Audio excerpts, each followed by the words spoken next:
Hi, this is Manjunath Amrutnavar and ನೀವು ನೋಡ್ತಾ ಇದ್ದೀರಾ ನನ್ನ official YouTube channel. Dear friends, last ಕ್ಲಾಸಲ್ಲಿ ಸಮಾಜ ವಿಜ್ಞಾನ ಪ್ರಶ್ನೆ ಪತ್ರಿಕೆಗೆ ಸಂಬಂಧಪಟ್ಟ ಹಾಗೆ ಅಂದರೆ ಮಾದರಿ ಪ್ರಶ್ನೆ ಪತ್ರಿಕೆ 3 ಡಿಸ್ಕಸ್ ಮಾಡಿದ್ವಿ. ಇವತ್ತಿನ ತರಗತಿಯಲ್ಲಿ ಅದೇ ವಿಷಯದ ಮಾದರಿ ಪ್ರಶ್ನೆ ಪತ್ರಿಕೆ 4 ಡಿಸ್ಕಸ್ ಮಾಡ್ತಾ ಹೋಗೋಣ. ಅಂದರೆ SSLC ಬೋರ್ಡ್ ವತಿಯಿಂದ ಬಿಟ್ಟಿರ್ತಕ್ಕಂತಹ ಮಾದರಿ ಪ್ರಶ್ನೆ ಪತ್ರಿಕೆಗಳಿವು. ಸಮಾಜ ವಿಜ್ಞಾನ ವಿಷಯಕ್ಕೆ ಸಂಬಂಧಪಟ್ಟ ಹಾಗೆ 4ನೇ ಮಾದರಿ ಪ್ರಶ್ನೆ ಪತ್ರಿಕೆಯನ್ನು ಡಿಸ್ಕಸ್ ಮಾಡ್ತಾ ಹೋಗೋಣ. ಅದಕ್ಕಿಂತ ಮುಂಚೆ ಯಾರೆಲ್ಲ ನನ್ನ ಚಾನಲ್ಗೆ ಹೊಸದಾಗಿ ವಿಸಿಟ್ ಮಾಡಿದಿರಿ, ದಯವಿಟ್ಟು ಚಾನಲನ್ನು ಸಬ್ಸ್ಕ್ರೈಬ್ ಮಾಡ್ಕೊಳ್ಳಿ, ಬೆಲ್ ಬಟನ್ ಕ್ಲಿಕ್ ಮಾಡಿ ಅಲ್ಲಿ ಬರ್ತಕ್ಕಂಥ ಆಲ್ ಅನ್ನುವಂಥ ಆಪ್ಷನನ್ನು ಸೆಲೆಕ್ಟ್ ಮಾಡಿದರೆ ನಾವು ಮಾಡುವಂತಹ ಎಲ್ಲ ರೆಗ್ಯುಲರ್ ಕ್ಲಾಸಸ್ಗಳು ನಿಮಗೆ ನೋಟಿಫೈ ಆಗ್ತಾ ಇರುತ್ತೆ. ಅದರ ಜೊತೆಗೆ ಇದು SSLC ಕ್ವಶನ್ ಪೇಪರ್ ಆಗಿದ್ದರೂ ಕೂಡ ಯಾರೆಲ್ಲ ಕಾಂಪಿಟೇಟಿವ್ ಎಕ್ಸಾಮ್ಗೆ ಅಂದರೆ CTET ಆಗಿರ್ಬೋದು, TET ಆಗಿರ್ಬೋದು, GPSTR, HSTR ಇಂತಹ ಯಾವೆಲ್ಲ ಕಾಂಪಿಟೇಟಿವ್ ಎಕ್ಸಾಮ್ ಇದ್ದಾವೋ ಅದಕ್ಕೆ ಪ್ರಿಪ್ರೇಷನ್ ನಡೆಸ್ತಾ ಇದ್ದೀರಲ್ಲ ಅವ್ರಿಗೂ ಕೂಡ ಮೋಸ್ಟ್ ಇಂಪಾರ್ಟೆಂಟ್ ಆಗಿರುವಂತಹ ಟಾಪಿಕ್ ಇದಾಗಿರುತ್ತೆ. ಸೊ ಮೊದಲನೇ ಪ್ರಶ್ನೆ 1 ಅಂಕದಲ್ಲಿ ಉತ್ತರಿಸುವಂಥ ಪ್ರಶ್ನೆ. ಅಂದರೆ ಆಯ್ಕೆಗಳನ್ನು ಕೊಟ್ಟಿರ್ತಾರೆ, ಸರಿಯಾದಂಥ ಆಯ್ಕೆಗಳನ್ನು ಆಯ್ಕೆ ಮಾಡಿ ಆನ್ಸರನ್ನು ಬರೀಬೇಕಾಗತ್ತೆ. ಸೊ ಭಾರತದ ಪ್ರಥಮ ಸ್ವಾತಂತ್ರ್ಯ ಸಂಗ್ರಾಮದ ಪ್ರಮುಖ ಪರಿಣಾಮ ಏನು ಅಂಥೇಳಿ ಕೇಳ್ಯಾರ. ಇಲ್ಲಿ ಕೊಟ್ಟಿರ್ತಕ್ಕಂತಹ 4 ಆಪ್ಷನ್ಗಳಲ್ಲಿ ಸರಿಯಾದಂಥ ಉತ್ತರ ಯಾವುದು? ಆಪ್ಷನ್ ಎ, ಈಸ್ಟ್ ಇಂಡಿಯಾ ಕಂಪನಿಯ ಆಡಳಿತವು ಕೊನೆಗೊಂಡಿತು. ಭಾರತದ ಪ್ರಥಮ ಸ್ವಾತಂತ್ರ್ಯ ಸಂಗ್ರಾಮದ ಪ್ರಮುಖ ಪರಿಣಾಮ ಅಂತ ಹೇಳಿದ್ರೆ ಈಸ್ಟ್ ಇಂಡಿಯಾ ಕಂಪನಿ ಏನಾಯಿತು? ಕೊನೆಗೊಳ್ತತಿ. ಇನ್ನು ಕ್ವಶನ್ ನಂಬರ್ 2, ಹಿರೋಶಿಮಾ ಮತ್ತು ನಾಗಾಸಾಕಿ ನಗರಗಳಿರುವುದು ಎಲ್ಲಿ ಅಂಥೇಳಿ ಕೇಳ್ಯಾರ. ಇದಕ್ಕೆ 4 ಆಪ್ಷನ್ನಲ್ಲಿ ಸರಿಯಾದಂಥ ಉತ್ತರ ಆಪ್ಷನ್ ಸಿ, ಜಪಾನಿನಲ್ಲಿ ಇರುವಂಥವು ಹಿರೋಶಿಮಾ ಮತ್ತು ನಾಗಾಸಾಕಿ. ಇಲ್ಲಿ ಅಮೇರಿಕಾ 2 ಅಣು ಬಾಂಬ್ಗಳನ್ನು ಹಾಕತ್ತೆ. ಆ 2 ನಗರಗಳು ಇರುವುದು ಜಪಾನ್ನಲ್ಲಿ. ಸೊ ಥರ್ಡ್ ಒನ್, ವಿಶ್ವಸಂಸ್ಥೆಯ ಪ್ರಧಾನ ಕಚೇರಿ ಇರುವುದು ಎಲ್ಲಿ ಅಂಥೇಳಿ ಕೇಳ್ಯಾರ. 4 ಆಪ್ಷನ್ಗಳನ್ನು ನೋಡಿದಾಗ ಸರಿಯಾದಂಥ ಉತ್ತರ ಆಪ್ಷನ್ ನಂಬರ್ ಡಿ, ನ್ಯೂಯಾರ್ಕ್ನಲ್ಲಿ. ಸೊ ನೆಕ್ಸ್ಟ್ ಕ್ವಶನ್, ಮಾನವ ಕುಲ ತಾನೊಂದೇ ವಲ್ಲಂ ಎಂದು ಹೇಳಿದವರು. 4 ಆಪ್ಷನ್ಗಳಲ್ಲಿ ಸರಿಯಾದಂಥ ಉತ್ತರ ಬಿ, ಪಂಪ. ಆದಿಕವಿ ಪಂಪ ಅಂತ ಹೇಳಿ ಕರಿತೀವಿ ನಾವು. ನೆಕ್ಸ್ಟ್ ಕ್ವಶನ್, ಭಾರತದ ಸಿಲಿಕಾನ್ ಕಣಿವೆ ಇರುವುದು. 4 ಆಪ್ಷನ್ನಲ್ಲಿ ಸರಿಯಾದಂತಹ ಉತ್ತರ ಆಪ್ಷನ್ ಎ, ಕರ್ನಾಟಕದಲ್ಲಿ. ಕರ್ನಾಟಕದಲ್ಲೇ ಮತ್ತು ಬೆಂಗಳೂರನ್ನು ನಾವು ಸಿಲಿಕಾನ್ ಸಿಟಿ ಅಂಥೇಳಿ ಕರಿತೀವಿ. ನೆಕ್ಸ್ಟ್ ಕ್ವಶನ್, ಭಾರತದ ಮ್ಯಾಂಚೆಸ್ಟರ್ ಎಂದು ಕರೆಯಲ್ಪಡುವ ನಗರ. 4 ಆಪ್ಷನ್ಗಳಲ್ಲಿ ಸರಿಯಾದಂಥ ಉತ್ತರ option C, Mumbai. So Davanagere ಅನ್ನುವುದು ಕರ್ನಾಟಕದ ಮ್ಯಾಂಚೆಸ್ಟರ್ ಅಂಥೇಳಿ ಕರಿತೀವಿ. ಇಲ್ಲೇನು ದಾವಣಗೆರೆ ಇದೆಯಲ್ಲ, ಇದನ್ನು ನಾವು ಕರ್ನಾಟಕದ ಮ್ಯಾಂಚೆಸ್ಟರ್ ಅಂಥೇಳಿ ಕರಿತೀವಿ. ನೆಕ್ಸ್ಟ್ ಕ್ವಶನ್, ಭಾರತದಲ್ಲಿ ಹಣಕಾಸು ವರ್ಷ ಪ್ರಾರಂಭವಾಗುವುದು ಎಲ್ಲಿಂದ ಅಂಥೇಳಿ ಕೇಳ್ಯಾರ. ಸೊ 4 ಆಪ್ಷನ್ಗಳನ್ನು ನೋಡಿದಾಗ ಸರಿಯಾದಂಥ ಉತ್ತರ ಆಪ್ಷನ್ ಎ, ಏಪ್ರಿಲ್ 1ರಿಂದ ಹಣಕಾಸು ವರ್ಷ ಪ್ರಾರಂಭವಾಗುತ್ತೆ. ಇನ್ನು ನೆಕ್ಸ್ಟ್ ಕ್ವಶನ್, 8ನೇ ಪ್ರಶ್ನೆ, ಭಾರತದಲ್ಲಿ ಜಿಲ್ಲಾ ಕೈಗಾರಿಕಾ ಕೇಂದ್ರಗಳನ್ನು ಪ್ರಾರಂಭಿಸಲಾದ ವರ್ಷ ಯಾವುದು ಅಂಥೇಳಿ ಕೇಳ್ಯಾರ. 4 ಆಪ್ಷನ್ಗಳನ್ನು ನೋಡಿದಾಗ ರೈಟ್ ಆದಂಥ ಆನ್ಸರ್ ಯಾವುದು? Answer D, 1978. ಸೊ ಇದಷ್ಟು ಮಲ್ಟಿಪಲ್ ಚಾಯ್ಸ್ಗೆ ಸಂಬಂಧಪಟ್ಟಂತಹ ಪ್ರಶ್ನೋತ್ತರಗಳಾಗಿದ್ದವು. ಈಗ ಒಂದು ವಾಕ್ಯದಲ್ಲಿ ಬರೆಯುವಂತಹ ಪ್ರಶ್ನೆಗಳನ್ನು ಡಿಸ್ಕಸ್ ಮಾಡ್ತಾ ಹೋಗೋಣ. ಸೊ ಫಸ್ಟ್ ಪ್ರಶ್ನೆ ಅಂದರೆ 9ನೇ ಪ್ರಶ್ನೆ, ಭಾರತದ ಪ್ರಥಮ ರಾಷ್ಟ್ರಪತಿ ಯಾರು ಅಂಥೇಳಿ ಕೇಳ್ಯಾರ. ಸೊ ರೈಟ್ ಆನ್ಸರ್ ಭಾರತದ ಪ್ರಥಮ ರಾಷ್ಟ್ರಪತಿ Babu Rajendra Prasad. So next question, ಇಟಲಿಯ ಫ್ಯಾಸಿಸ್ಟ್ ಸರ್ವಾಧಿಕಾರಿಯನ್ನು ಹೆಸರಿಸಿ ಅಂಥೇಳಿ ಕ್ವಶನ್ ಐತಿ. ಇದಕ್ಕೆ ಉತ್ತರ ಏನು? ಇಟಲಿಯ ಫ್ಯಾಸಿಸ್ಟ್ ಸರ್ವಾಧಿಕಾರಿ ಮುಸಲೋನಿ. ಹಾಗಿದ್ರೆ ಜರ್ಮನಿದು ಯಾರು? ಜರ್ಮನಿದ ಸರ್ವಾಧಿಕಾರಿ ಅಡಾಲ್ಫ್ ಹಿಟ್ಲರ್. 11ನೇ ಪ್ರಶ್ನೆ, ದತ್ತಿ ಸಮಿತಿಯನ್ನು ಏಕೆ ಸ್ಥಾಪಿಸಲಾಯಿತು? ಸೊ ಅದಕ್ಕೆ ರೈಟ್ ಆದಂಥ ಆನ್ಸರ್ ಏನು?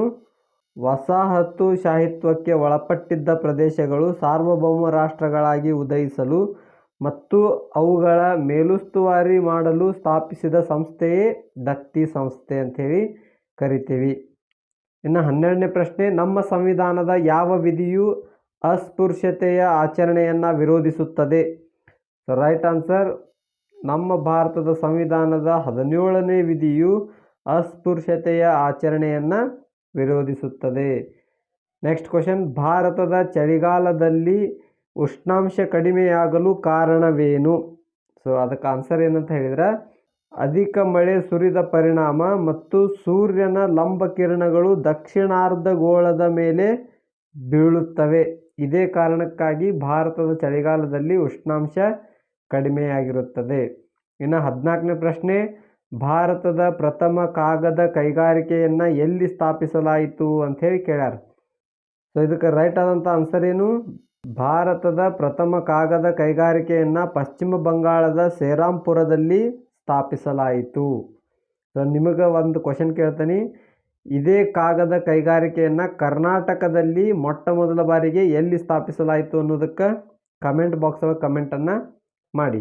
ಇನ್ನು 15ನೇ ಪ್ರಶ್ನೆ, ಅಧಿಕಾರ ವಿಕೇಂದ್ರೀಕರಣ ಎಂದರೇನು ಅಂಥೇಳಿ ಕೇಳ್ಯಾರ.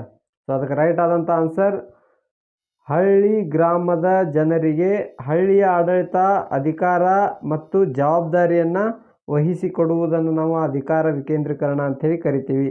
ಹಳ್ಳಿ ಅಥವಾ ಗ್ರಾಮದ ಜನರಿಗೆ ಹಳ್ಳಿಯ ಆಡಳಿತ, ಅಧಿಕಾರ ಮತ್ತು ಜವಾಬ್ದಾರಿಯನ್ನು ವಹಿಸಿಕೊಡುವುದಾಗಿರುತ್ತೆ.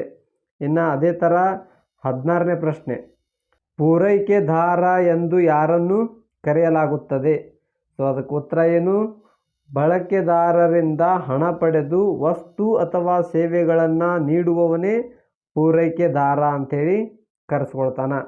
ಸೊ ಇದಷ್ಟು 1ರಿಂದ 16 ಪ್ರಶ್ನೆಗಳು 1 ಅಂಕದ ಪ್ರಶ್ನೆಗಳಾಗಿದ್ದವು. ಇನ್ನು ಬರ್ತಕ್ಕಂಥವು 2 ಅಂಕದ ಪ್ರಶ್ನೆಗಳಾಗಿರ್ತವೆ. ಈ 2 ಅಂಕದ ಪ್ರಶ್ನೆಗಳನ್ನು ನಾನು ನಿಮಗೆ ವಿವರಿಸ್ಲಿಕ್ಕೆ ಹೋಗೋದಿಲ್ಲ, ಯಾಕಂದರೆ ವಿಡಿಯೋ ತುಂಬ ಲೆಂದಿ ಆಗುತ್ತೆ.